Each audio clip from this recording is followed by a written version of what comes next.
Сихир деген ошол адамдарды эмне кылат экен? Жиндер аркылуу зыян берет. Эми ушундай эле деди Аллах Таала Куранда. فَيَتَعَلَّمُونَ مِنْهُمَا مَا يُفَرِّقُونَ بِهِ بَيْنَ الْمَرْءِ وَزَوْجِهِ.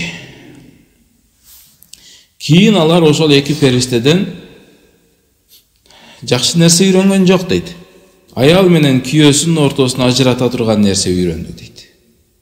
Ошол жасаган сыйхырлар аркылуу алар аял менен күйөөсүнүн ортосуна ажыратат эле дейт. Демек сыйхырдын таасири тиет. Эгер ошол сыйхыр өлүмгө жасалган болсо өлөт адам. Эгер убагында ошол нерсени шарий эмелерди аткарбай калган болсо. Бирок ошол эле катар билип коюш керек, эгер сыйхыр өлүмгө жасалган болсо да андан кутулуп кетсе да болот. Буга үлгү пайгамбар алейхиссалам. Пайгамбар алейхиссаламга Лабид ибн Асам деген яхуди жасаган эле. Анын сыйхыр өлүмгө жасалган эле. Кантип жасаган эле? Пайгамбар алейхиссаламда эки нерсе болду дейт. Башы ооруйт, башы ооруп алсырап, ооруп жатып калды дейт. Анын аялдары менен мамиле жасай албай калды. Ушинтип ооруп жатканда Аллах Тааланын каалоосу менен эки периште түшүп, анын башында отуруп сүйлөйдүлөр. Буга эмне болгон деп биринчи периште сураса, экинчиси бул сыйхырланган дейт. Муну ким сыйхырлаган десе, муну Лабид ибн Асам сыйхырлаган. Кантип сыйхырлаган десе, мунун чачын алып барып, түйүндөргө түйүп сыйхырлаган. Ал сыйхырды эмне кылган десе, бир кудук бар, ошол кудуктун атын айтып, ошол кудукка байлап, кудуктун түбүнө чөктүрүп салган деп айтат. Кыскасы ушул кабар жеткенден кийин пайгамбар алейхиссалам ойгонуп, анан кийин ошол кудукту барып түшүрсө, кудуктун түбүнөн чындап эле пайгамбар алейхиссаламдын чачы же сакалы ушундай кылып, ошону түйүп ташка байлап чөктүрүп салган болот. Ошону алып чыгат. Алып чыкса, баягы түйүлгөн түйүндөр чечилбейт да эми. Чечилбей койгондо анан Кул а'уду би роббил фалак, кул а'уду би роббин нас деген 3 сүрө бар. Ар бир окуган сайын чечиле баштайт түйүндөр. Ошол эң акыркы түйүн чечилгенден кийин баягы жандырылып кетет. Сихир жок болуп кетет. Пайгамбар алейхиссалам кадимкидей жакшы болуп. Ошон үчүн бул жерде бизге дагы керек маселе, эгер үйдөн сихир табылып калса, сихир деген ошол биринчиден ошондой буюмдар. Кукла же сүрөттөргө ийне сайылган, же үйдүн алдына топурак чачып кетип, же бир жерге бир нерсе көмүп коюп, тумар, кыскасы түшүнүксүз жазуулар, анан булар кээде түшүнүк арабча цифрлар менен сихирлайт. Ошол нерселерди. Ошону ушинтип жандырыш керек болот да өзүнүн жолу менен.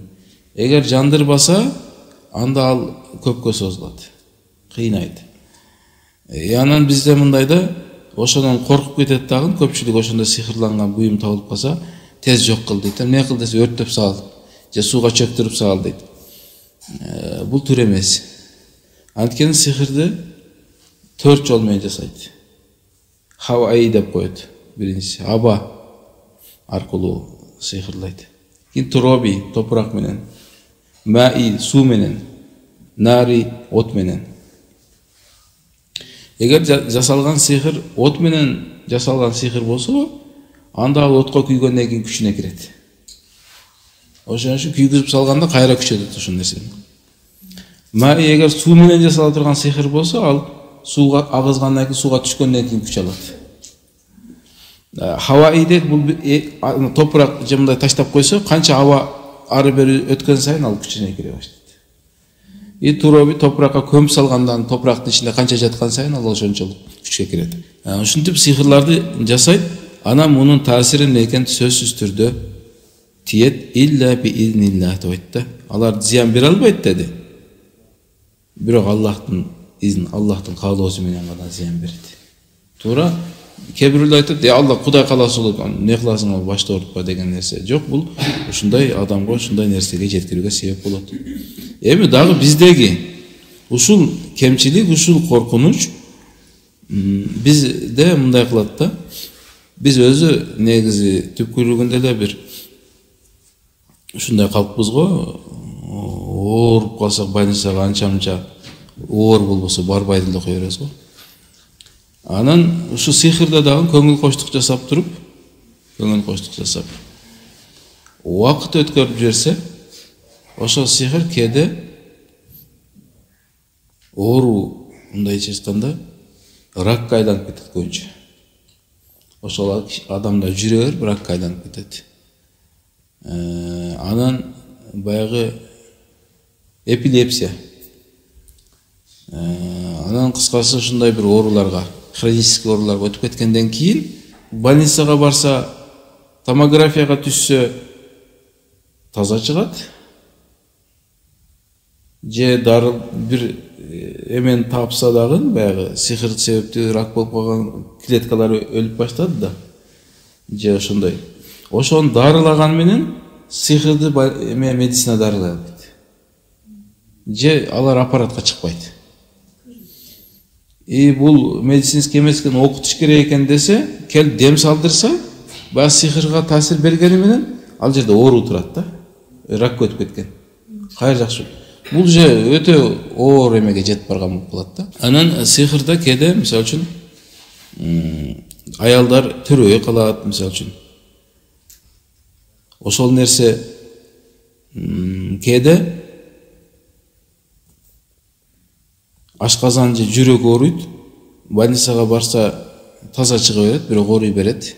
Уколдары берсе таасир этпейт. Же уйкусу уктабай коет, анан димедрол ичсе дагы уктабайт, укол алса деле уктабайт, ушундай.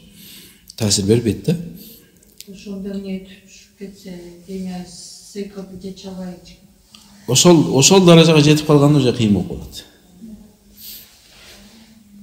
Ошон үчүн бул негизи жана айткандай, эгер сыйкырланган буюм табылса, бизде эң чоң курал турат да колубузда. Кулхаллахат, кулауз биробил фалак, кулауз биробил нас, аятал курсилер турат. Ошол момент эле окуп же көңүл коштук кылбай, ошол зикирлерди кылып койсо, жакшы болуп кете турган маселе да, жеңилде турган нерсе. Мындайча айтканда, биздин колубузду кесип алсак, кесип алган колду эмне кылат? Дезинфекция кылып, аны таңып койсо, анан кийин зерикпей, эринбей, 2-3 күн барып койсо, больницага перевязка кылып, анан жакшы болуп калат. Анан жүрө берсе, эмне болмой, Кудайдын каалаганы болот да деп, анан сөөк өтүп кеткен болсо, гангрена дейби, уже кыйын маселе да, кесиш керек болот, кессе да жакшы болот дегендей ошондой.